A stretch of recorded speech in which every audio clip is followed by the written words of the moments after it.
Good morning. Banatan lang natin tong sinabi. Kung totoo man na sinabi ito ni Congressman Bernadette Barbers. Sabi niya, ay nako, kahit manalo pa yan si Sara Duterte, hindi niya matitinag ang mga barbers sa Surigao. Putang ina niya.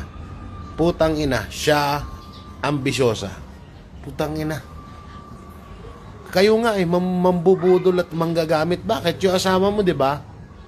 Proud na proud dati ang kay Pangulong Duterte sa war on drug. Nung hindi niya na mapakinabangan ng mga Duterte, or kung tapos niya ng pakinabangan ng mga Duterte, o tingnan mo, asa na siya ngayon?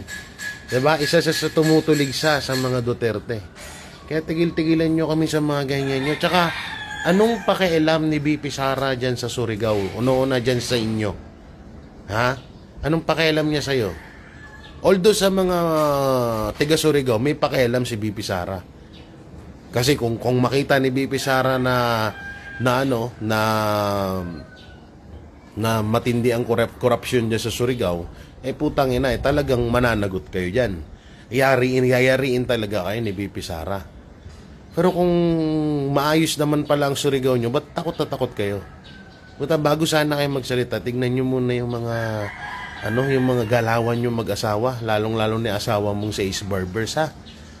Ulitin ko, kung totoo man itong sinabi ni Bernadette Barbers na to, puking ina mo rin.